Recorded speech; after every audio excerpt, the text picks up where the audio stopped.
Are you ready to get provoked?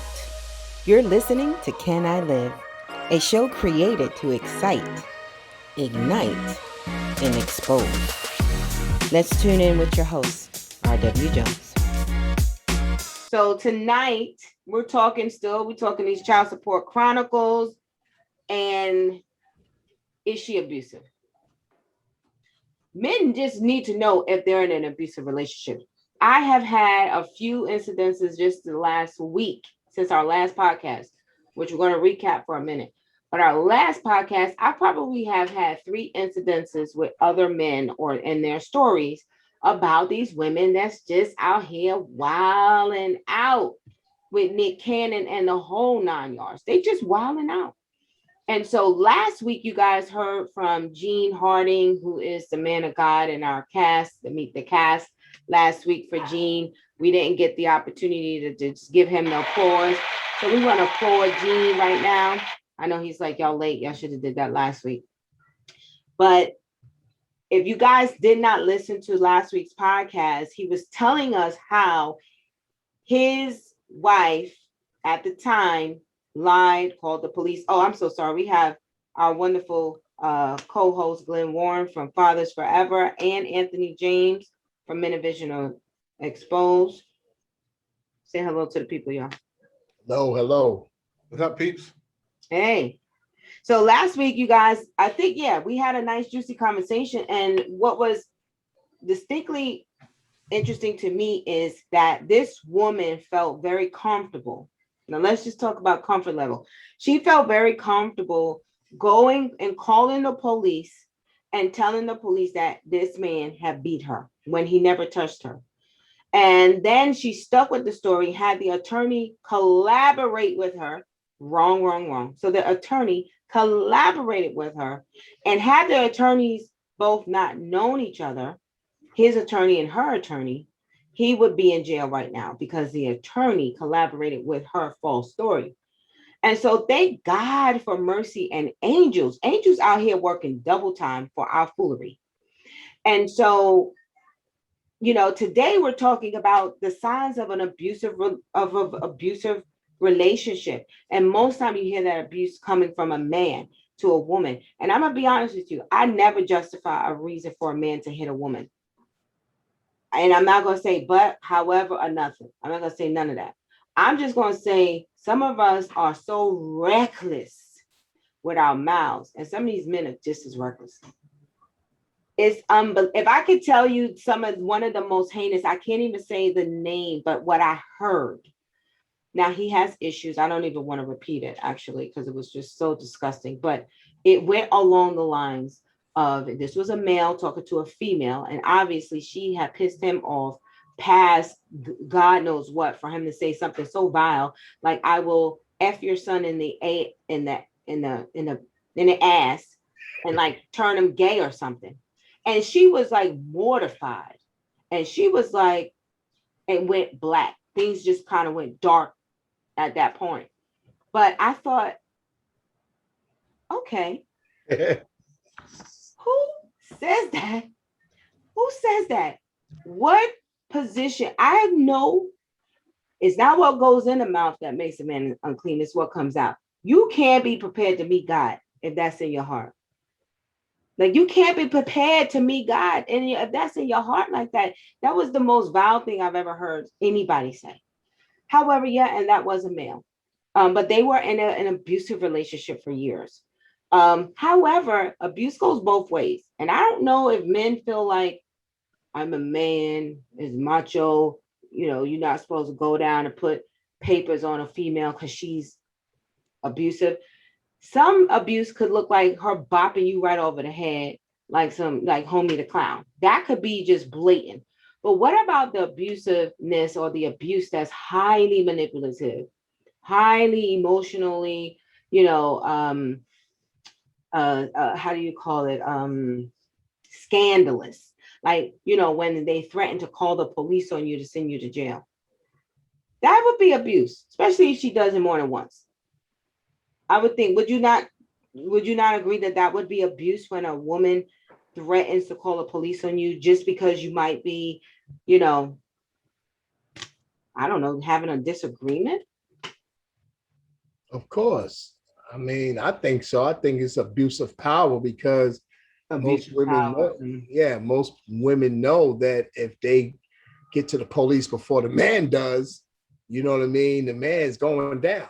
So Yeah, I heard that. It's like first come, first serve. Like first come, whoever called the police first, your ass going in. Or the yeah, other but that person's going in. not really. I tried that and nothing really happened. It don't work that way. What you I, say? It What don't, you it say, don't Anthony? always work. It don't work that way.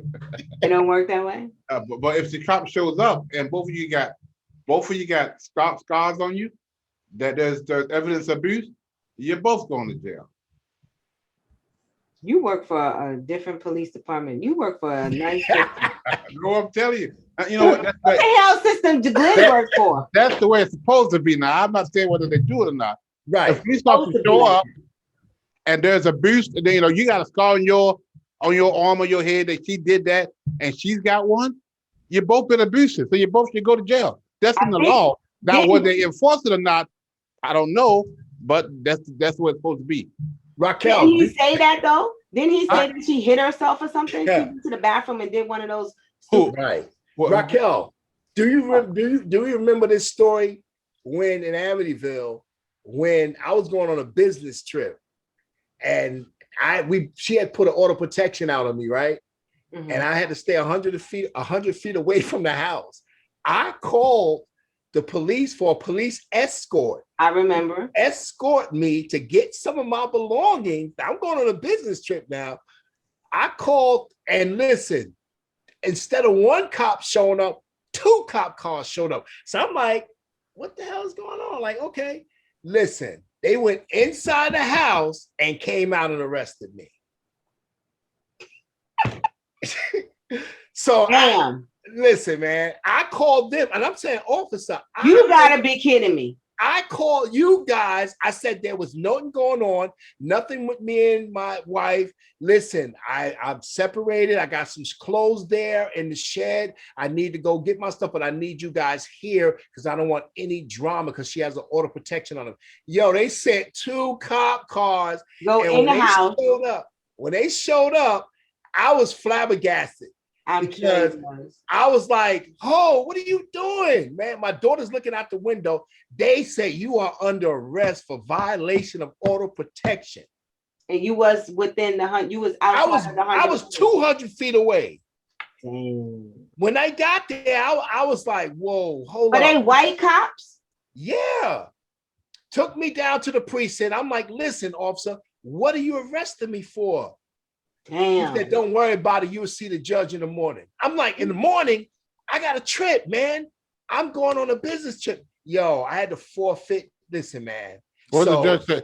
What did the judge say the next morning? What? He didn't even have to see no judge. That's terrible. Listen, matter of fact, what happened was, this is the crazy part. She came down there with my mom to bail me out. So she probably felt sorry. What did the judge say? I'm just saying, no, if that can happen. Yeah. What did the judge say the next day? Huh? He got bailed out. What did the judge say the next day? I got bailed out. I know, but what did he say when you explained to them what happened?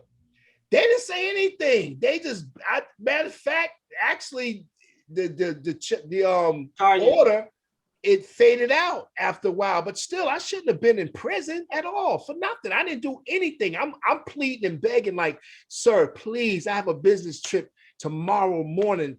I said, I called you guys. You guys didn't get called on any negativity. So I was like, and nothing happened to that situation. I don't to this day. So we're talking about the power that these women have in the system.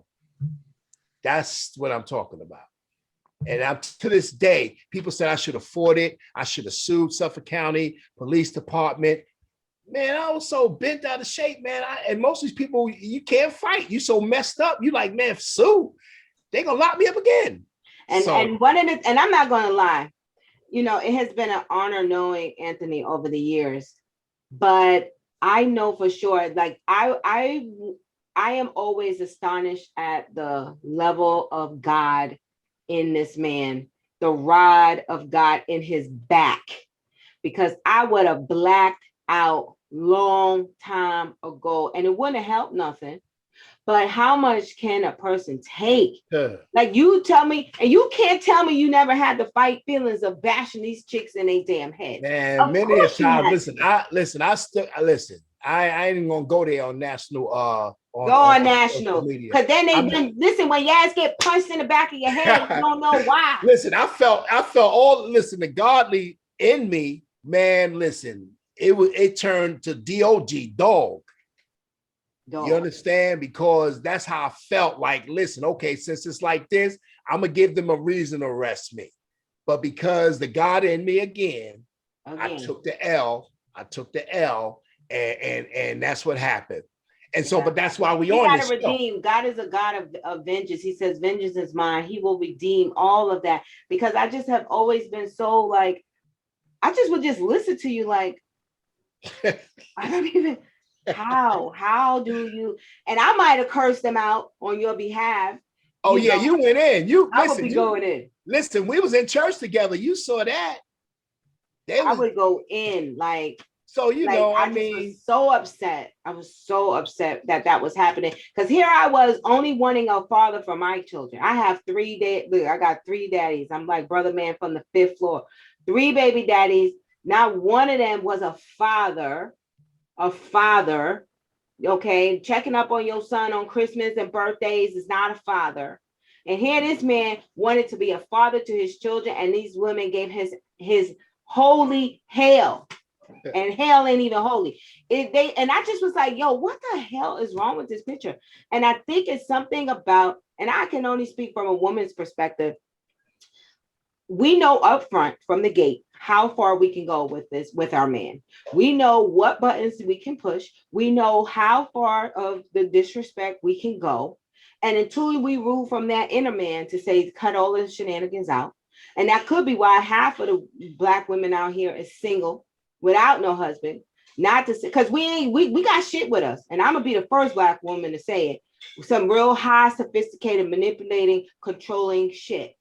And it's borderline, it could be considered witchcraft or some other stuff. I don't even know, but it's dangerous to have that much power and yield that much control over another person's life. And it sucks because the men don't even see it coming. They don't even know it's coming. They just get bop, bop, bop, bop, bop, bop. And we don't even have to punch you. We don't even have to punch you. We just play these mind games with you because we've already figured you out 5 times over. So we know exactly what you're going to do, exactly what you're going to say. And we know exactly what buttons to push to piss you off when we want to. And that's just real sick. And I know Glenn is going to be like, and I mean, you know, that's the work that the court is not going to do. Right. And you're 100% right. The court is not going to deal with that. Once you come before them, they're going to do what they do.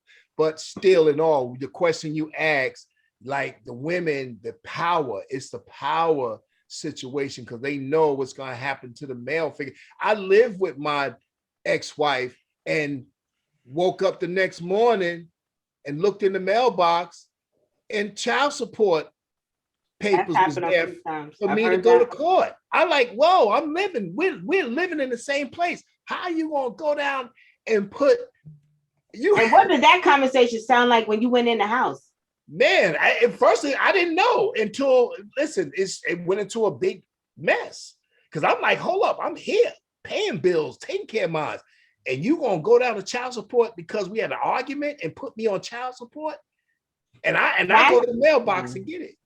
I'm like, whoa. So when you went to the mailbox, saw the damn child support papers after coming out the damn house, and now you got to go back in here like, what the hell is this? Right. And what you saying? It wasn't no going back in there. I was done. It wasn't no going back in there because you already did me dirty. So now I'm subpoenaed to come to court, like to pay to answer to something that I'm already doing. So when you can just do stuff like that because you're a woman and you think the system is gonna acquiesce to it. Yes, that's the problem. Yes. So we like the system when it's on our favor, when we want to screw your ass for screwing us. So yeah, we will use the system all day. You what? And that's why I'm saying, men in this day and time, just don't play with a woman's heart. Handle with care. Handle with care because she can be scrupulous beyond understanding. Well, today, I thank God today, I'm not with that type of woman. Amen. You know what I'm saying? Thank God for that. You know, that mindset is a very scandalous, busted woman. It's not even a woman, it's a girl. It's like, you know, you trying to hurt somebody because you're hurt. So talk to me. Let's stay there for a minute, because I had a couple of other cases this weekend. You would think I was like a private eye on the road, and but there was a case by a young dude who girlfriend, and I'll leave the names out, but she must have surmised or thought he was cheating, so she created a Google number, text him from the Google number as if she was another girl, right, and then blacked out on him. And one thing led to another. Called the mom 3 a.m, like, come and get your son. Mom about to wake up out of her bed, and calls all, and then over something that she created. And I was telling him, I was like, son, that's abuse. Mind you, this is not the first time, second time, or third. She has these tendencies. She calls the police. He's right now on probation because of something she called and did something. But I just think that sometimes what happens is you get all this pressure built up, and as soon as he punch you in the damn mouth, you ready. Now you could call the police. Like, call the police now, because you got a big ass lip. And I'm not justifying that at all, even though it might sound like it's just be justifiable. But it's like, I need you guys to understand, these are human beings. What would you do in a situation like that? If a dude tried to do that to you, you would go black on him. And so understand that even though you're scorned and you're emotionally charged, doing and inflicting that hurt on someone, if he's not treating you right, you should leave. But I want to get back to you, Anthony, because I want to talk about what is that place mentally, emotionally, physically, spiritually, that a man is in when he sees the abuse, he doesn't recognize the abuse, or he's in denial of the abuse. But who is that person? Who were you in these abusive relationships that you're not now? Well, I had first of all, I had a child in the mix. And that was my kryptonite right there. The child. I couldn't leave because I know what happens when a man leaves a child. I've seen it too many times happen. And so it didn't happen to my family, thank God. My dad didn't do that. But me, I saw that. So my daughter, in the relationships that I had with my children, that's what kept me there. Now, I had my mother and them told me, man, you crazy. My pastor was like, yo, you crazy. Man, yo, you got to go. And I'm like, what are you talking about, man? If I leave, I'm going to leave that child. That was my point of, people may say, yo, you crazy, whatever. But the love that I had for that child, I couldn't leave. And the abuse, I took the abuse. Because it was. You know it was abuse? Yeah, I knew it was abuse. Come on, anybody that treats you not like you treat them, you treat them decent and they don't treat you dead, that's abuse. Did you think you deserved that abuse? Nah, not at all. Are you telling me you only dealt with that because of your child? Basically, because I didn't want my child to be without a father. So that's where my mindset was at that time. And that was heavy on me. That's just what it was. And I took so much. I mean, you already know, but I stayed there. And then now on top of that, they had children of their own that I was taking care of. That's another situation. You know what I mean? So I guess I was a sucker for love then, you know what I mean? For the children. It wasn't a love for the woman because there wasn't no love there. It was no love there. But what kept me there, as long as I stayed there, was the children. You gotta help me with that, because I know with women, the first thing they tell women to do is go to the shelter, go do this. He crazy. He gonna come get you in the middle of the night. Go to the safe house. People stay in abusive relationships for different reasons, lots of reasons, men and women. But I mean, women get beat. I mean, they got black eyes, they got cracked ribs. They still stay there, right. And people tell them she might like it, she must love it because she's still staying there. Right? Why she won't leave? There's a lot of reasons why people don't leave abusive relationship. Sometimes it's fear for their lives because he done told them If you, she done told him, if you leave, I'm gonna kill you. Right. Or I'm gonna kill the kids. I'm gonna do this. It's intimidation. So there's lots of reasons why people stay in abusive relationship, and people from the outside don't always understand that, and they'll say, "Why don't you leave?" Well, there's a whole lot that I got to struggle with when I do leave. For him, it was for the sake of the kids, and for the woman, sometimes it's for the sake of the kids. It's also for the sake of because he done told them, if you leave, I'm going to kill you. And a lot of times, it happens when we pick up almost every day during the year. You can pick up a newspaper and find out where a man had killed his wife, because she left him or whatever. So there's a lot of reasons why people stay in an abusive relationship. Now, abuse is a lot more than physical, as we all know. It is taking advantage of people, holding them captive, verbal abuse, making them feel like they don't mean anything. You're taking their pride away from them. You intimidated them and scaring them. There's all kind of abuse. And men, I didn't and even women, know. I thought abuse was just physical. Actually, no, it's not. No, In fact, for men, a lot of times men don't leave abusive relationship because of a lot of things, but a lot of times, especially if it's physical, it's because of the shame. The shame of. It's a shame of a man allowing this woman to beat him, and he doesn't do anything about it. So and that's why, and a lot of times, men don't want to go tell people that he's been abused because of the shame. I'm a grown man, and this woman is, intimidating me and beating me, or keeping me captive. Don't let me do anything. I can't walk out the house without her looking at me and asking where I'm going, and always going to my phone. Always, and this there's a lot of issues why a lot of people stay in abusive relationships. Right. And I tell you one thing is another situation too. This is another one. One of the women that I was with at the time, she tried to commit suicide. I mean, cut her wrist. Yeah. And that scared the mess out of me. I was like, I'm not leaving.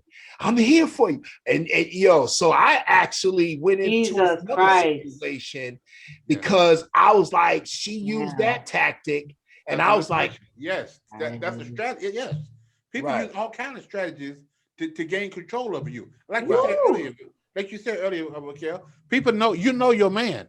I mean, I've seen that before. You know his weaknesses. He's a not decent person, and like what you just said, Anthony, I'm not going to leave you if you're going to commit suicide. Right. And she played that card, and it worked. Right. It works. I had and she played it too. She played it so heavy. She didn't play. She was cutting. Yeah. And I was like, oh. And that could have been a strategy too. Cutting was not just to kill. I tend to get your attention. That's not funny. She probably wasn't trying to kill herself. Man, I don't know, man. I ain't never seen nothing like that before. I'm just saying. That's like you watching your own live version of Saw. Right. This is some TV, man. Like, hold up, man. I dropped everything. I had my bags and everything. I dropped everything. I said, I ain't going nowhere. Chill out. Relax. Yo. And that. Did y'all need to have makeup sex that night? Tore it up. See? That was that's an abuse. That's an abusive relationship. Exactly. Jesus Christ. That's manipulation. It's controlling. That's what it is. What it is. Ooh, I ain't gonna lie. I thought, honestly, I was like, you know what? The kid is, y'all don't need no real help out here. But after this conversation, I'm like, these bitches is out of control. We need help, more help than I need to call a whole squad. If y'all cutting raw meat on your skin just so he can hit it so he don't leave, knowing you crazy in your mind and you can't keep this man. Yes, it's all kinds of. See, I was crazy too then. So but guess what? Then not just her, I have an issue too. I had an issue. Yeah. To stay there in that type of relationship. Toxic relationship, yeah. Right. I had an issue too. So I couldn't just put it on her because, man, I should have ran for my life. But because another life was I felt about to be took. And you didn't see the control. You didn't see that it was a control tactic. Right. Ooh, somebody. Controlling, all that stuff is a part of abuse. Right. It is. Right. Wow. So ladies Raquel, out there, listen, what? And other than God, you're the only one who I talk to. You know that. I couldn't go to nobody and tell him stuff because, like you said, Glenn, I was embarrassed. You know what I mean? I was like, man, I don't want nobody to think that, man, I'm staying in this crap, and man, and you know, I'm supposed to be this upstanding dude in the community. Like, no, nah, I was standing there in the church. We was doing youth ministry. I was getting beat down, like for real. I was submitting to some foolishness that I never thought I would submit to in my life. Yeah, for anybody. Now, interestingly enough, I know people out there probably thinking one of the things that I used to have a crush on Anthony, actually, for everybody. He was a beautiful man. He was a beautiful Black man. He still is. However, one of the things I can always respect, that's why at some point, I had to honor the relationship that God had between us, because it was very clear that this relationship was not to be messed over. It was not to be fleshy. It was not for you. It was not for your enjoyment. This was a God thing. And we had to quickly realize this was not what you're thinking. Right. And that was a maturity piece that we walked through, because on one hand, I was like, he is this awesome, gorgeous man of God, and he's with these crazy ass whacked out girls. I used to be, so most of the time I'm listening to you and I'm thinking, what the fuck? What is happening? So I was like examining him, me, them, God, all of it all together. I was fascinated, but I knew that God called us to do something together. And so I thank God for this ability to just hear God's voice, number one, because I do believe sometimes we'll jump into something and it's not God's will for it to be. And then when it get crazy, we kind of figure out, oh, maybe we shouldn't have did that. Now you enemies, and now you circumvent the whole will of God for your life because we took things into our own hands. And so I had to say that because I know people probably out there, like, you know, I've heard they're like, oh, he's fine. He's nice looking. So I'm going to put it out there. I had a crush on Anthony James back in the day. He was a basketball player. He was fine. And he still is. However, I had to grow up in God and allow God to have his way. And it was God's will, not my will, not his will. And so we remained friends over the years. And at some point, I was like, who, you know, what are we supposed to do? And so we really later on found out that work was this work that you see today that took 20 something years to manifest. But I just felt like he's bearing all of this stuff to me. And I was like, we would pray and we would like, one day, Lord, one day. And it was so clear then. And just to kind of be walking it out now, just in the tiptoe, we just tiptoeing on the brink. It has not 100% manifested. And so, you know, when he actually told me who his wife was, I was like, girl, boy, please. I was like, she is not your wife. I was like, you are out of her league. I told him that. I was like, she's out of your league. Erica Jackson at the time. I was like, no way. He was like, that's my wife. Don't tell me. He was like, that's my wife. I was like, okay. Remember that other girl I tried to hook you up with? That girl cursed my ass out. Right. She said, if you don't leave me alone, lose my number forever. Not because of you, but because I thought that was like your wife. Y'all like to say, who the hell eats cereal with water? How many of them out there? Not a lot. I was like, that ain't enough to marry nobody, though. I know. I was foolish. But no, you know, let me say this, Raquel. You know what? I appreciate that, because even years ago, it was people, even in your family, was coming at my neck because they thought I was playing over you. Like I was just trying to do you dirty. And I was trying to explain to them, like, you always used to have to say that. I got to the point, I ain't no explaining. This is the God situation. Yeah. All the things we was encountering at the time. And so I never, and I told you before, I never saw you like that. Yeah.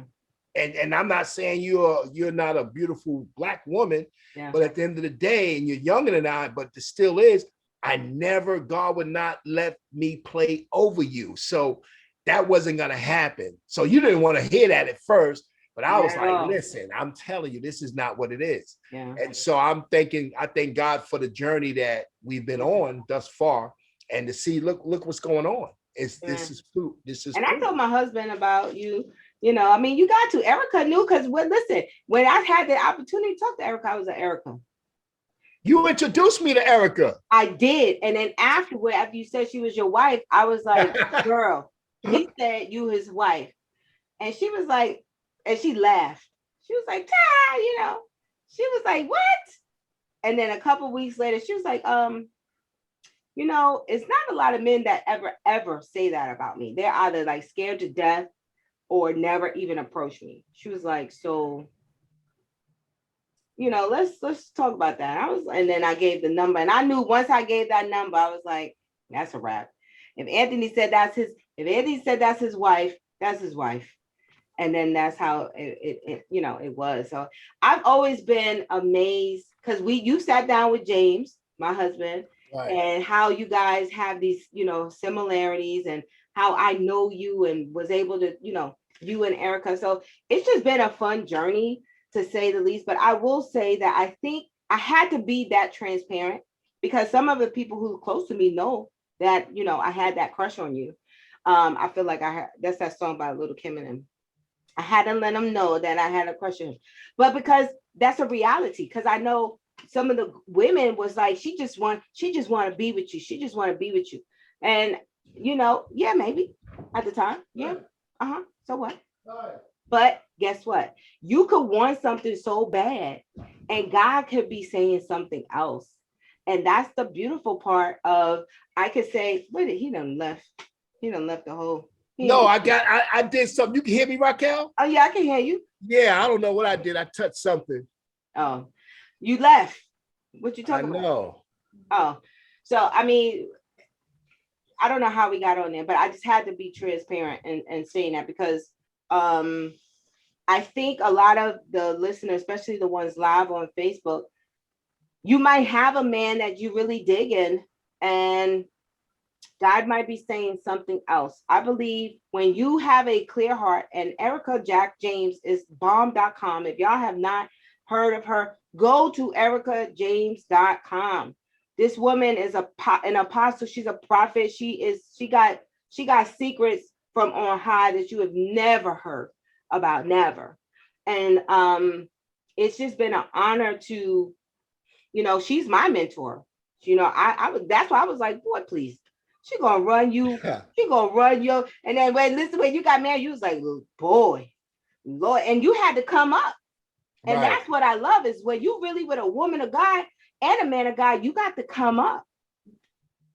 And so, you know, I thank God that you're in this, you know, that you found the woman for you and not them crazy women. Because I used to always say, well, what? And I always, because I'm a mom of 4 men, I never wanted to raise men that I felt like, what was missing with you, in you, that would attract the same type of woman? And I started to think, because this woman was like light skin, nice hair. I'm like, oh, he one of them. You know, when the dark skin little chick, thick chick ain't worthy, you got to get the little Spanish chick with the little. I was like, what's wrong? Now, Spanish women, they're beautiful, but these women was hideous because they were evil. And so I was like, So that I used to question, like, I wonder, like, is there something wrong with me? But I know a lot of women do that. Is it something? Am I good enough? Now that was me. That was all me. That was me. Because I you know, I tell people, I tell my testimony. I did a lot of time in prison. You know what I mean? And back and forth. And so my thing was, man, when I was doing time, I was looking at certain books like, man, I want the exotic woman. I want the one, you know, and man, didn't know the house was haunted. You know what I mean? And not only that, my choosing was haunted. You know what I mean? My choosing was haunted because it was just lust. It wasn't trying to find a wife. I was trying to find a playmate. Your favorite word was tail. That's it.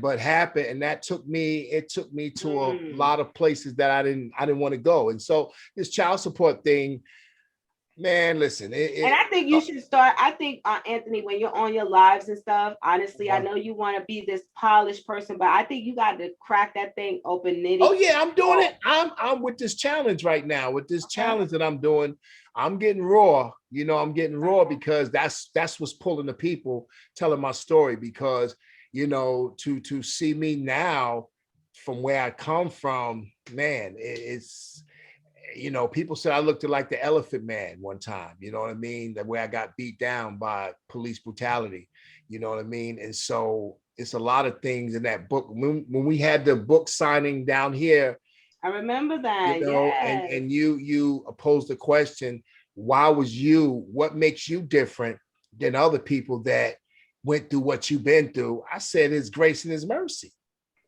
That's all I can say. You know what I mean? I can't take credit for none of that, man. I was done. Yeah. I was done. So, but this child support has been a real journey. It's real been an eye opener. You know, I'm looking different. I'm looking out of the different eye lenses now because people are hurt, man. Hurt people. And so whether it be a woman or a man. So the system is the system. I'm learning that if you bring it to them, they're gonna give you what they feel you need. That's the bottom line.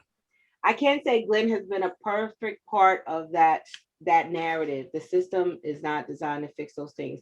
And so once you realize that, it's like, OMG, I got mad work to do. Right. In Christ, even if you in Christ, listen, right. In Christ don't make you exempt from foolery. Mm-mm. Join the club. Your house get cleansed, phase by phase, room by room. And so we got to do the work. I mean, honestly, we got to do that work. It's a spiritual work, it's an inward work, but we got to do it. You can be right. You can be anointed. Yeah, right. You can be anointed boy or girl. You can be anointed, but you can be anointed boy or girl. So a lot of people say, right, yeah, I'm anointed, but yeah, you may not be mature. Yeah. While the word of God says, when I was a child, I spoke as a child, I understood as a child. So when you grow up, you're supposed to put childish things to the side. A lot of us don't. We carry that. Maybe we don't even see. And when I think this is a perfect opportunity when the Bible says, come from out of them, come from out of her ways, her thinking. I think the world and the way they think, the fact that they have totally tried to annihilate the spirit of the Black man, and the fact that at any point in time we will stand in agreement with that system against our fathers, our brothers, our uncles, our sons. Understand that standing against him as he's more than just your boyfriend, your husband, your fiance, your partner. He's somebody's son. He's somebody's uncle. He's somebody's father. You know what I'm saying? And we have to pay that homage and respect, that honor across the board, and not be so isolated into our own situations. Right. Because how can I just know that there's a lot of work to do. With some of the stories I've just heard this weekend, it's like, and I get it. The total disrespect. When a man disrespects you to the utmost, your heart is on fire. And when your heart is enraged and is on fire, that's the first tell sign. Get God quick, repent, fall to your knees, tell God to ask God to take that away from your heart immediately, because you are bound to do something that you can regret for the rest of your life. And everybody don't come out that fiery heart unscathed and unburned. Sometimes those consequences, like Glenn said in the last show, that the unintended consequences. I mean, they're unintended. You didn't get up today and say, today I'm going to scorch earth with my heart because I know he's going to hurt me. Guard your heart with all due diligence, because it affects everything you do. And I just think that just from the stories, I'm just like, oh my God, we got a lot of work to do. And so this parenting thing, like you said, Glenn, when love is not enough, it just could not be more perfect. It could not be more deserving. Now, we're before you. Whether you get the books or not is up to you. Whether you dig in to learn more of who you are and help resolve some of that anger, because it's surefire anger, and some of it is justified. I mean, most of it is probably justified. I just know that I didn't think it was that bad. I didn't think people was living that dirty out there, out in them worlds. Because I had my fair share of abusive relationship. My husband at the time, my ex-husband, whenever I wanted to get my hair done, he know my hair was like, that was my little signature thing. And sure enough, when he was ready to be dumb, he would go to the bank, take all the money out the bank, and I'll go to the ATM, do. Talk about insufficient funds. I'm like, how is it insufficient funds? $0 in the bank. And I call him, yeah, I took the money. I didn't know that was abuse. When I want to go home and because I got a proposal to write for someone, I got a big idea I want to put together. He found out exactly what it was that made me happy. That damn computer, typing all damn day, creating all kind of stuff. He would take the computer and put it in the trunk of the car. And it wasn't until my mom said, that's abuse. And I was like, really? Yeah. I didn't know it was abuse. Control is a major part of abuse. People do things. Control? Manipulation and control is a major part of abuse. Yeah. And people do things, abusive things, and use different strategies, but it's always a part of, manipulation and controlling. If I can control you, manipulate you, and then people find out ways, like you said earlier, to control you, to manipulate you, to intimidate you.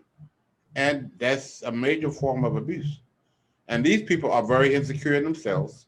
Right. They kind of hold on to you because maybe you, the way that they're surviving, they're not working hard, they're not, whatever they're not doing. And then you also, James says, what's in me that's allowing that to continue. Right. Because there's something, you could blame the abuser, but also there's something in you that's allowing you to keep, and sometimes people some people don't never get out of it. And, and sometimes things just change and some people do take, they get out of it. And sometimes it's at their own risks and they try to map the right time to get out of it. And, hopefully that he'll go off and find somebody else and he'll leave. And that's the way sometimes people get out of it. So there's a whole lot of people that's abuse. And now, something just quick, you said that the manipulation and the control, that's their way of keeping you, but you said like living, that was their way of living. And especially for those that carry a light, if you're anointed and you have God on the inside, believe it or not everybody taps into God or to that living well, that living, breathing life that flows like electricity. And when you leave, it goes dark.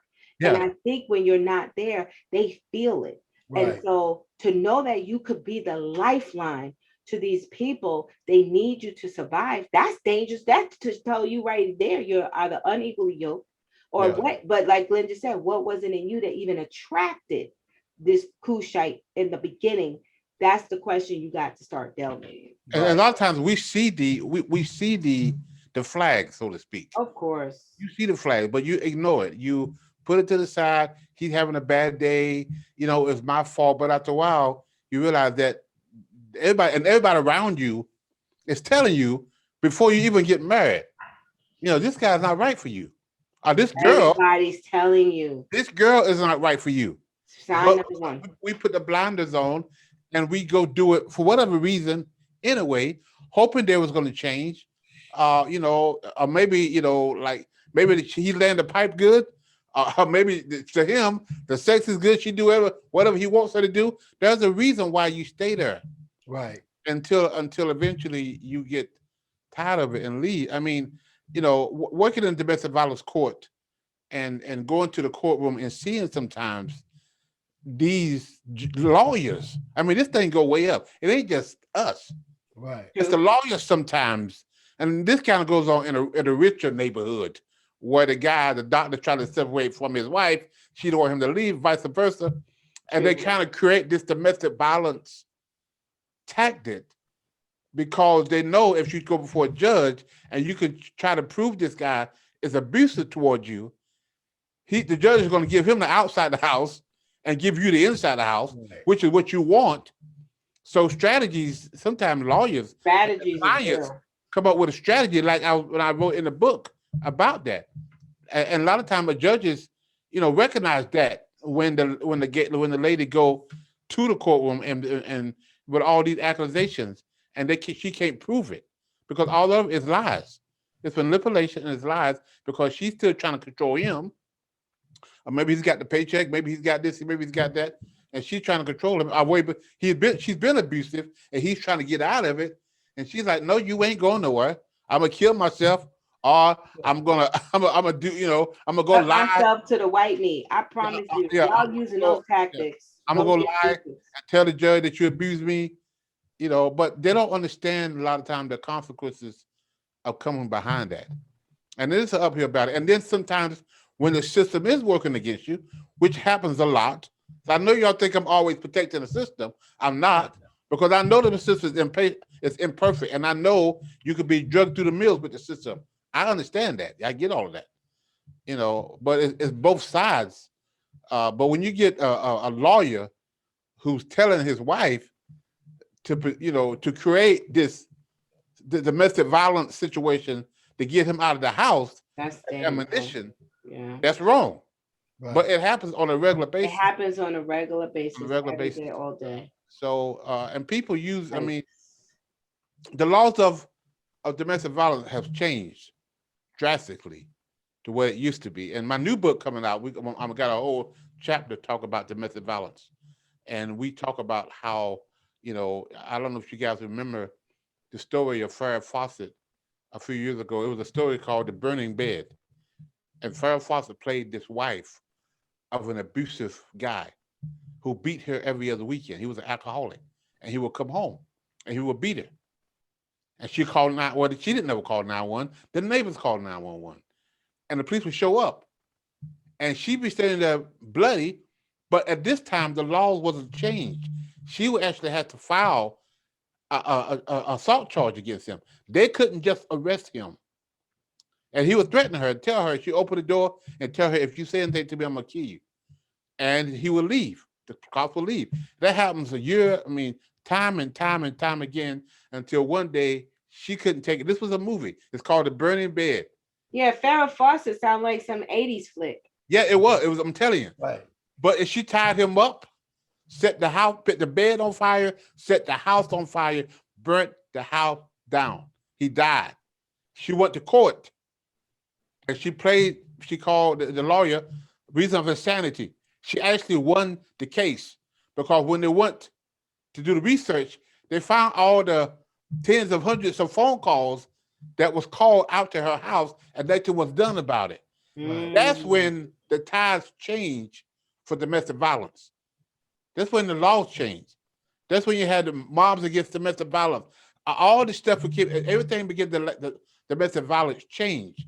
That's why now, if a police officer go to your house and you're bleeding, you don't have to, the lady don't have to file for the domestic violence charge. The officer can arrest the guy on the spot and say, you going to jail, I see abuse, you slapped her, you hit her, there's a scar, there's bleeding, you going to jail now. And then I think if you live with the person, there's 48 hours. You cannot bail out. It's called the cooling off period. If you don't live with the person, I think it's 72 hours. It's one or the other. And you can get out. So you can't even post bail. You got to stay unless the laws have changed. You can't even post bail. You got to stay in jail, called a cooling off period. And then you go to court and those things. But a lot of chains have changed now. Now, because of that, some people have taken advantage of that and used that as a way to get their way by using the abuse tactic or by saying somebody abused them when you want to get back at your girlfriend. Right. When your girlfriend, when you got them, went down the street and hung out with your friend and you're mad with him and you come home and you say that he abused you, and then the police come up and there's abuse on your arm, he's going to go to jail. People use the system as well because now they kind of know the system. As you guys are talking and I'm thinking of how deep this issue actually goes, I wonder if child support, and Glenn, you're probably going to say it's not, is it even about child support? I think child support is just a tool or a mechanism Right. that women use against the Right. men, which then Right. I'm gonna ask Glenn, because I already know what Anthony gonna say, because that was the story of his life. How many cases have you seen in your program where child support has been used as a means to pay vengeance for vengeance, or the eye for an eye? Because if it really was about, you know what I'm saying? Like, how much of that do you think it really is about, I really need the support for my children, or is I'm a fix you, Negro? Well, well, you know what I'm gonna say about that. You know what I'm gonna say about that. I mean, Oh, you gonna get on these men. You're gonna say, no, personally, my own personal, I can tell you what somebody else did, I don't do. My own personal, and I have a class, is about where your money is going, where your child support money is going. yeah, yeah. And I know what my child support, Goddamn I work. got $378 a month for child support. I got paid once a month. I got my child support every other week. I got my check. So every other week, I'm looking for that $178 because that was I needed to buy the extra milk. I didn't get paid once a month. So that money was part of my budget. If I didn't get that money, it's like you going to work 40 hours a week and they pay you for 30. You 10 hours short, which means you got a hole in your budget. Something's not going to get paid. But let's, okay, so right, we got that part. And but how many do you see? I know what's truth, because that is a fact. What you're saying, it is a truth. If you have children, you got to take care of them no matter what. But how many of the child support cases do you see, do you believe is more vengeance than I really need the support because I'm on a budget and I need to buy milk every 2 weeks? Probably, probably in my opinion, less than 10%. I'm telling you. Okay, but that's honest. That's because I don't think women, I don't think the fathers that I've been dealing with, these women are not rich people. They're trying to survive. They got 3 kids. They need that. And you don't think it's a whole lot? $300 a month is not a whole lot, but it is. It is. Right. That money means a lot. So Right. there are some women out there that they told me, I don't need his money. All I want him to do is spend time with his kids. I mean, and I've seen that happen too. And I promise you, if he was a man like Anthony that wanted nothing more than his kids, you know what she would fucking do? Excuse my language. She would then hold the kids against him. But you know what? There's so many other men out there. There's so many other men out there who don't do anything to take care of their kids. Right. And all they do is run under the radar. They find jobs, and they go out and they work under the table to keep the paying child support. I mean, half the men in my class for the last 12 years fall under that category. Probably over half of them. So the system said, I'm going to burn everybody there. Well, the system said, we're going to hold you responsible. Pay the child support. That's what you're supposed to do. You're not responsible, James. Are you either to pay my child, to look after my child? That's my responsibility. Right. For you to go hide and ship your responsibility and expect me to pay as a citizen, but I got to pay the Medicaid, the Medicare to help take care of your kids that you're not taking care of. But see, and we're going to get back to this because we're already out of time. But I feel like, listen, the taxpayers ain't saying nothing about paying $38,000 per year for these prisoners. And there's a whole lot of them. We ain't saying nothing there. Oh, yeah. I agree with you. I totally agree with you. I agree with God. I'm not saying the system is my enemy. And we need to do a whole lot of work to fix the system. But we also need a whole lot of work to fix us. Right. It's both sides. And both can share the blame. And it's not a black or white thing. And actually, it's just a human thing. And I think it's a nature. Yes. It's a nature outside of Christ. I'm going to say, because I love Christ, and he redeems and he makes new, and he makes what's old new and what's ugly pretty. And he does all of that transformation stuff, because I know that on every level, there's another game. So when you got more resources, you got more strategy at your fingertips. You know the thing? What I'm telling y'all about? I could take this message to the church and preach all day long, because there's a whole lot of men in the church. There's deacons, they're elders, they're pastors, they're leaders. They're not taking care of their kids. They got the new wife over here with the new family, the first lady. They play the piano. They make a play. They can make you shout and dance. You playing the But piano. their kids in Miami that they left, the mom, they haven't paid child support in 4 months or 6 years. But yet they in the church. So just Talking, because you in singing. Christ and a new creature don't mean you all the No. way So you saying they dancing and no dealing? Dancing. Yeah. One guy came to us and he's like, I said, I would be ashamed if I was you to say I'm a pastor. You in child support. I know Yes. you said that. You in child support court for not paying your child support, and you want to tell me I'm Pastor John? Oh hell no! You're not a pastor. I mean, I'm not sure. I'm not gonna say. I can't say that because I know what God. I didn't call Yes, you can. You can say it here. I can't. I didn't call you, but you're not doing the work of a pastor. Your first responsibility is to take care of your kids. Now, I'm not saying you got to live with them. I'm not saying you got to live with the mom. If you're supposed to pay $400 a month, that's your responsibility. Right. And you take and you pay that and you take care of your kids. Don't tell me you're a preacher and you're running around not taking care of your kids. No. Right. But you see them in the church all day long. Dancing and no dealing. And make you shout, make you run around the church, and you can feel the Holy Ghost. I mean, all that good stuff. That ain't the Holy Ghost stuff. You call it what you want to call it, but it make you feel good. But you ain't taking care of your kids. What do we do with that? They're in the church. Done talking. Go to I think, well, first of all, just because you're in a church, I think there's this ideology, this false ideology that because you're in a church, everything is going to be perfect. And I think because you have these false pastors and who's was sits up there acting dumb, acting like they out here, you know, it's just, I just thank God that we're in a different place and God has revealed a lot of and exposed a lot of that stuff. However, you know, this the church right here, this gathering, you know what I'm saying, where believers come to gather. And yeah, we might be a little raw and raunchy. That don't mean we not sanctified, set apart. Don't mean we not holy. Don't mean we not anointed. It doesn't mean that. It's just that, you know, I feel like just do that work. Anybody, all you guys out there who, and I get it. I get it. Trust me and trust me. I was going to kill myself and my children. I was going to kill my baby daddies. I was going to kill somebody. I had vengeance and murder in my heart for real. Yep. So, but, you know, I mean, not exempt.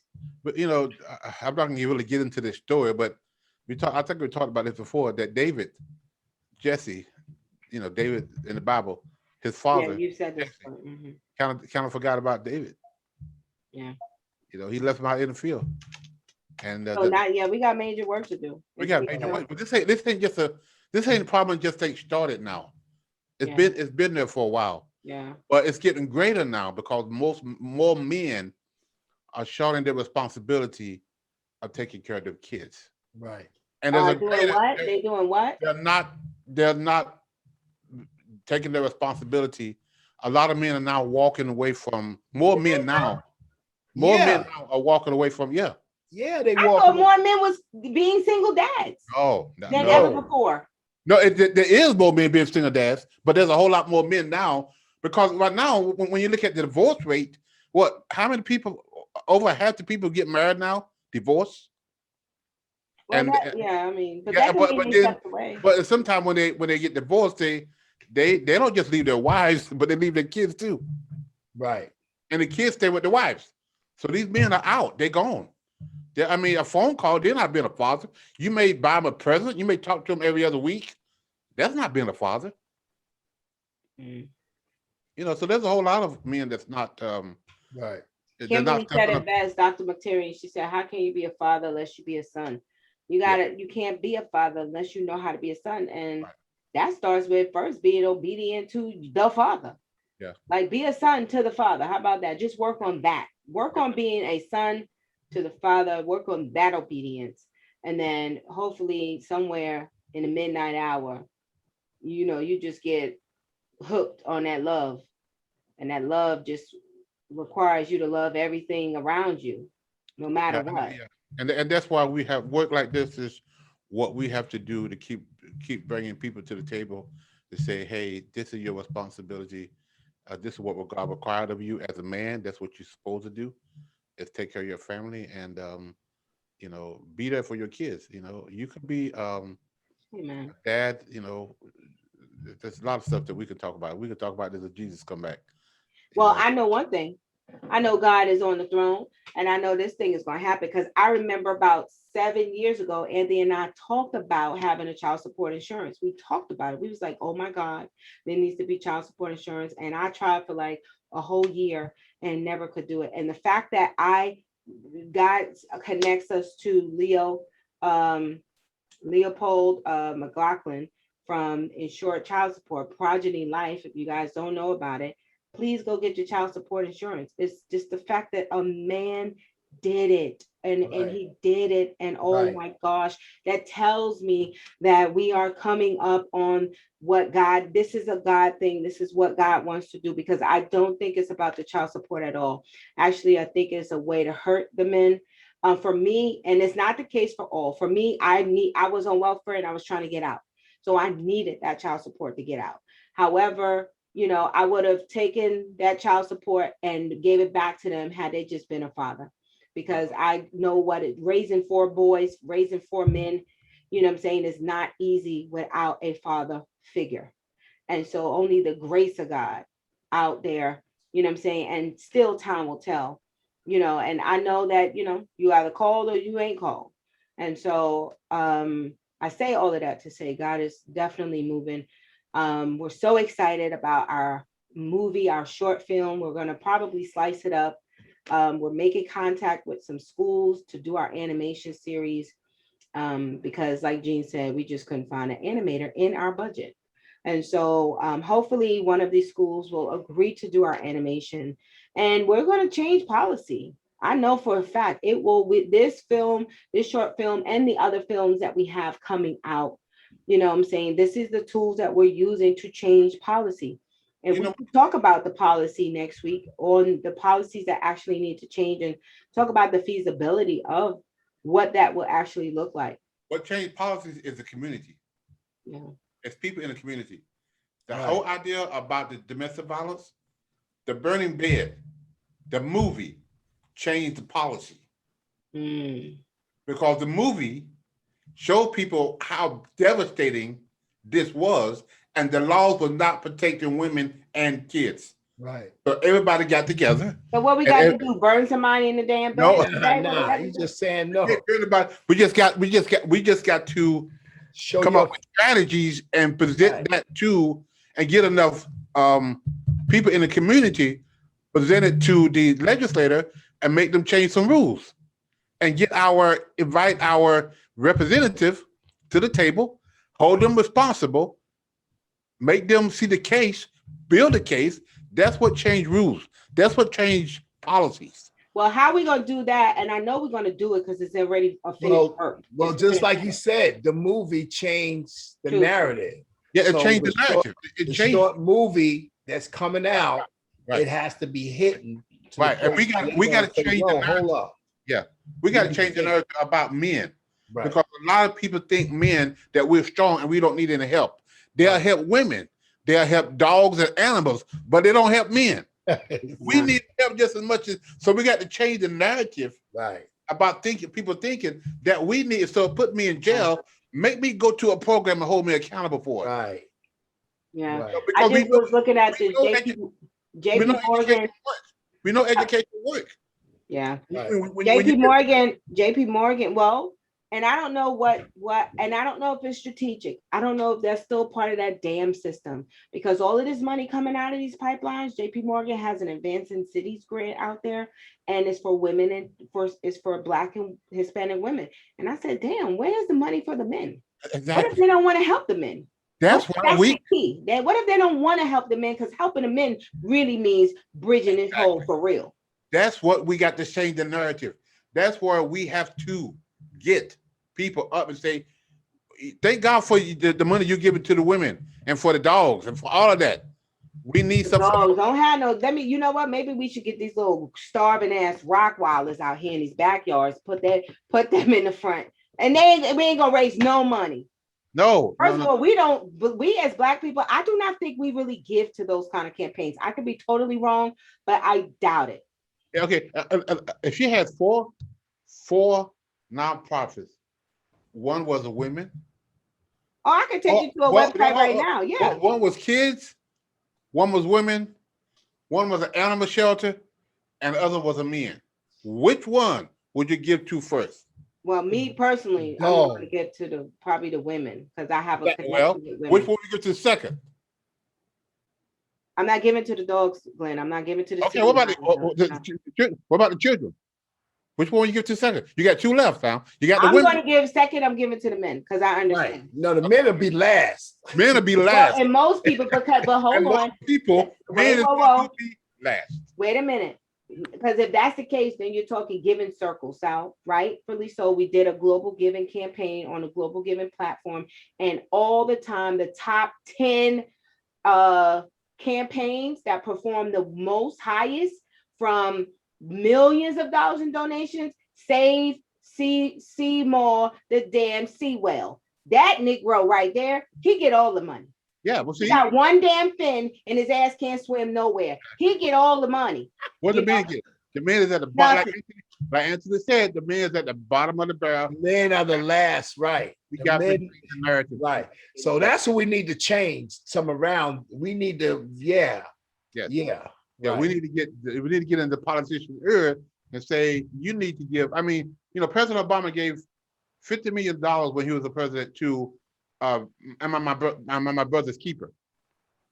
$50 million, which is a lot of money, but when you got 50 states. Look at this. I just went to the global giving platform. I just put in animals. So far, we got 15,000. That's okay to adopt a tree. We'll take 15,000. Okay, I know the earth is important, but really, animal care on wheels, okay, 29,000, 450,000 for the animals in India. Yeah. But it's to me, it's what's not. Jesus Christ. Are you serious? Yep. Are you serious? Yeah, they let you know they serious. Look, homeboy got 3 legs, leg off, 60 grand. The elephant got 1 leg, 100 grand. Right. How about we start putting some of these broke ass men where they was maimed and foaming at the mouth? Help me. But the other thing is, it's not just giving. It's raising money. It's raising money to give these guys training. Oh Jesus! To give them it ain't just giving them money, but it's providing education for them, training for them to be able to have money to take care of their kids. So they can stay out of so they can stay out of that rut. Wait a minute. Your donation will help a pet that belongs to a homeless person. You homeless. Right. $340,000 raised for homeless people to have dogs. He homeless, now the dog homeless. Yep. I have lost. I'm done. Whoever giving all this damn money, y'all need to go get Jesus. Go get God, because that ain't. And listen, don't think I'm not supportive, but don't tell me that human lives are less important than the homeless man who ain't. I can't. Right. I don't know. Right. Now that thing infuriates me. Yeah, we need I to said focus. That thing infuriates me. Yeah, we need to just stay focused on what we're doing because. But Glenn brought it up. Yeah, but I'm glad he brought that up. That way you can really. But like you said, the men are on the bottom. We're on the bottom. Men are on the bottom, man. Okay, hold on. I'm in all fairness, let's look up men. We're on the bottom of that list. We're on the bottom of the bottom of the bottom. Okay, can I say something this morning, guys? A couple of things. I'm thinking that how about you talked about the JP Morgan grant. How about ladies? This grant is for the ladies. How about ladies in our organizations? How about we start giving grants to men? Wow. Because we're waiting on everybody else and their organizations to give grants to our men. Right. We know they need it. Right. So instead of waiting on them or trying to change their minds and their focus on who they're giving these grants to, why don't we, ladies that are in positions of authority, and we have these organizations that we're running, that we're heads of, and we're making millions of dollars, how about we grant these men? Exactly. That Now Be a part of our own been solution. that has been part of the whole initiative. So proceeds from the actual play is supposed to go towards canceling child support debt, like getting men out of child support. Yeah, so but if you look at the men, while you might have more projects, training men, you got $8,000, $50, 10,000, 24,000. This is girls, 5,000. You don't have anything fall in pair of comparison to helping the men. And so, yeah, you're right. We're going to have to be that first entity to do that. but you have to do something like get organizations who are training men for helping them be fathers and training them or sending them to school or whatever for whatever they need to go to raise money to give men off of child support. I wouldn't give money to that. I wouldn't give not one brown penny. I would not, and most people are not going to do that. Wait a minute. Hold on. Wait a minute. So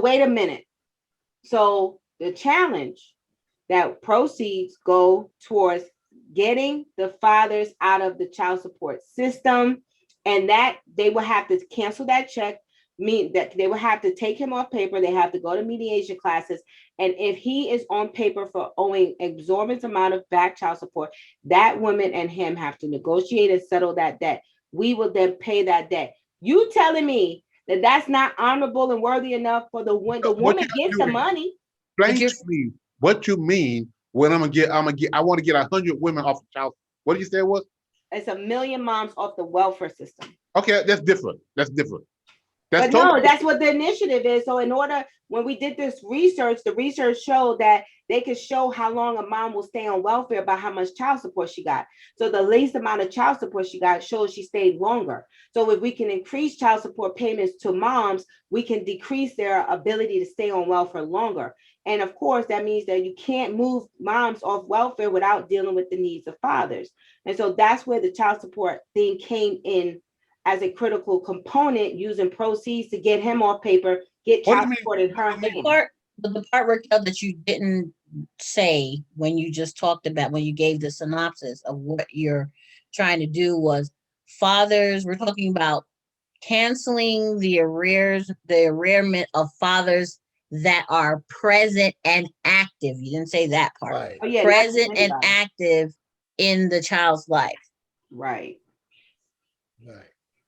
So and say they have this huge arrearment, like $50,000. Let's say or $10,000 or $20,000. Let's say the father is active in the child's life. They're paying child support, but this is huge amount of money that God knows when they'll ever be able to pay it, if ever. So you're gonna raise money to pay off that balance.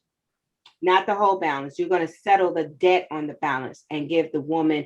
So let's say there's $15,000 of debt. Let's just say, and you and them have to come through Fathers Forever to go to the course, take the mediation, both of y'all, and then we settle that debt. So it depends on how many $15,000 cases do he have. Is he even a viable candidate? And then we will settle the debt for the pennies on the dollar. So we might ask the mom, would you take him off paper for $8,000? So says yes, then we will then cut that check payable to her. She will pay off, and she has to submit a budget and all of this good stuff. But we send that check to her, but we don't send that check until after she has taken him off of paper from the court system and that debt is released. So the ongoing child support, he's still paying? Yes. Yeah. Still got to pay that. The back child support is cut in half, and the mom gets a check, and the guy's early release. The guy's released from that. The debt. Debt. Well, my case would be, I wouldn't give a dime to that either.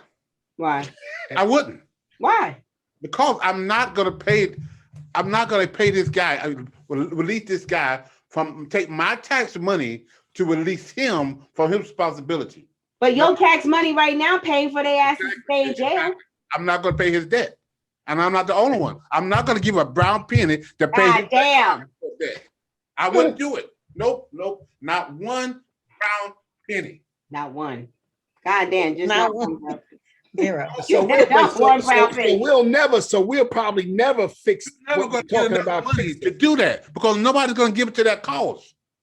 But the woman is getting she's getting the pay. The woman's going to Wait a minute, the money's going to the woman. Right. Yeah, but also the money, and he's still going to pay child support. But the money is going to a woman. The money that he owes, I'm paying the money that he owes. That $7,000. Okay, you negotiate from $15,000 down to $4,000.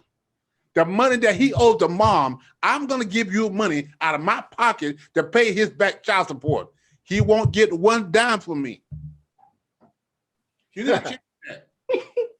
I don't know how you need to change it, but that's not the way you need to do it. Tell me how.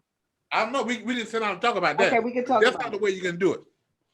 You're not going to get anybody. We won't get one damn cent from. You're not going to get a grant from anybody that can give you that money. No, well, here's the deal. We knew that. We weren't trying to get a grant. What we said is from the proceeds from our own stuff, from Can I Live? This was a Can I Live thing because this is what we felt like would have been most beneficial from Can I Live, whether anybody did it or not. We were going to take proceeds from our profits earned through the movie series, all of that stuff, and cancel the proceeds, not all of it, but some of it will go towards canceling and getting fathers off of that debt, getting out of that debt.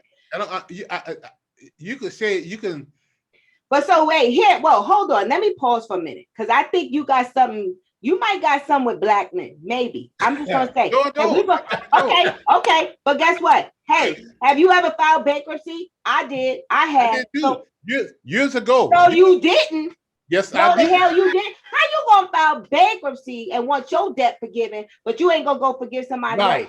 My debt was forgiven. Oh, somebody. I didn't ask nobody to pay my debt. What? Nobody gave money to pay my debt. They just wiped it off. Glenn, let me get. You know what? Hold up, Raquel. Right now. Listen. I don't mean to go. I have to go. But yo, this show. We're going to talk about. Okay. We're going to talk about this next week. We're going to pick up next week on that topic right there. About 30 years ago, when I was moving and Monette, that was a great idea, though. That was definitely what you said about the women helping the men come up. That's an idea. That's a good idea, but you got to come up with another way you're going to handle it. To implement. Paying dirt back child support. I'm telling you. Okay, well, we're going to talk about the feasibility of paying back child support for fathers because Glenn ain't giving your ass one brown pen. One brown so pen. Now we got to go. Hey, before really quick, guys, Anthony, before you go, do you have a copy of your book? We need to see everybody's book. We have a copy of it that you can show it to us really quick. Yes.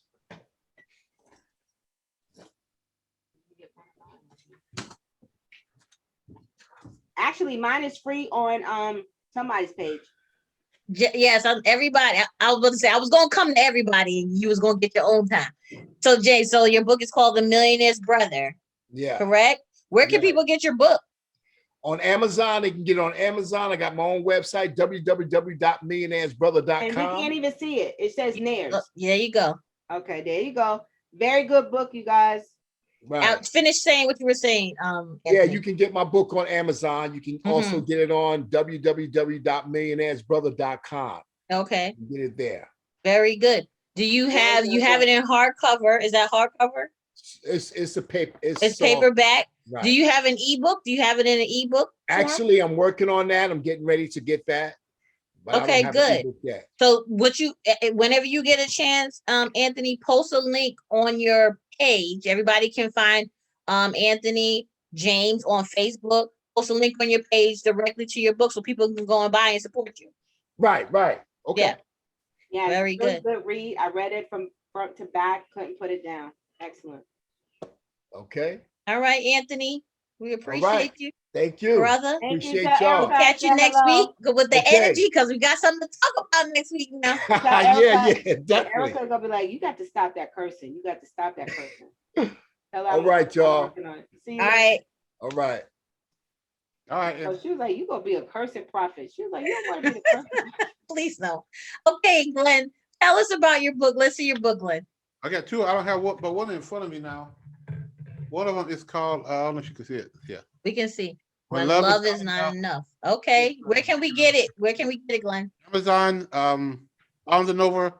I have an ebook, and also go to the website. Okay. When love is not enough. Okay. Yeah, look at that. Yes, very good. What's the title of your other book, Glenn? I am a father forever. Okay. Amen. It should be coming out around Father's Day. They're doing the final editing now. Hopefully, wonderful. It'll be in paperback as well, in ebook. It's gonna be paper. I'm not sure it'll be hard copy or paperback, but it's a textbook. Okay. And it's got 12 chapters, and at the end of each chapter, it's got 12 quizzes. Homework assignments and all that stuff. Okay, so so that book is for anybody can purchase the book, or is that for somebody that runs a program, a fatherhood program? It's Father Forever University, but also anybody else who want to buy the book. It's a standalone book too. They could buy it for your men's group, for any other group you want to run. You could buy the book and do your own. But a lot of the court system are ordering guys to come to our program. This is the textbook. Okay.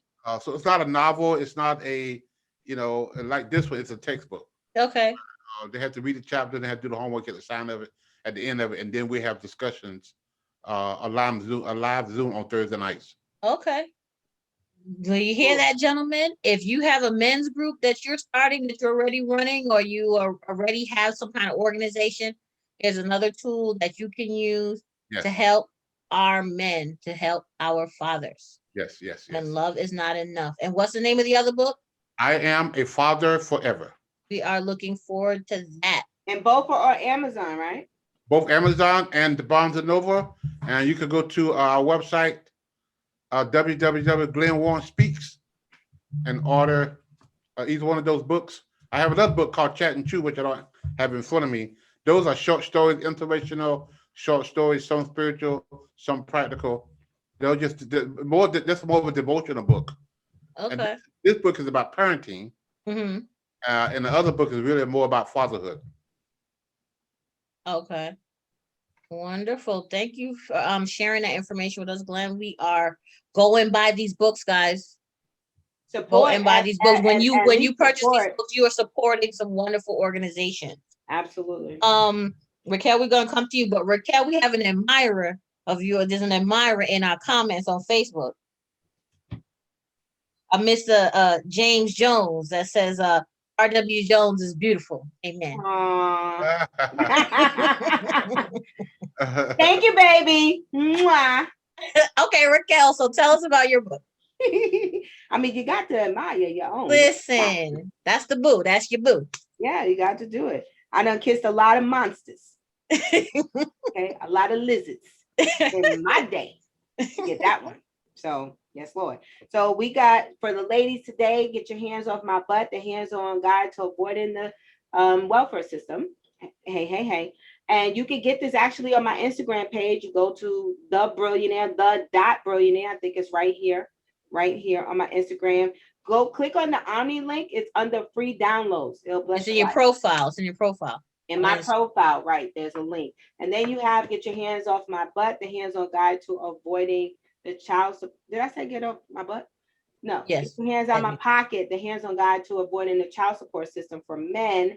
And that's also available. Ebooks are free downloads online, and you can get it on Amazon. And the animation is entitled the same as the book, correct? Yes. So Get Your Hands Out My Pocket, the Child Support Chronicles, is a short film series animation that we're hoping to come out this year, which it will. And now that Glenn done put a little monkey wrench in our little plan to cancel child support debt, he's like, that's not going to work. So we definitely got to tune in next week to figure that out, because that was the game plan. And he's like, he's not supporting that. So we're going to figure that out. We're going to try to turn him next week. I'm going to come with the. So we're going to find a new strategy, but we want to help. No. Well, I'm still trying to turn. I'm trying to get my way to next week. I'm going to try to see if Glenn sees it. Nick said it earlier. The solid one that don't move. The what? The solid one that doesn't move. He's the one. He's a hinge pin. He doesn't move. Listen, we're gonna try. We can only try.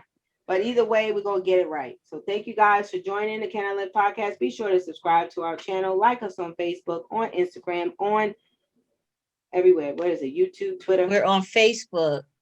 Can I Live podcast? I'm We're not on Instagram. Are we on Instagram?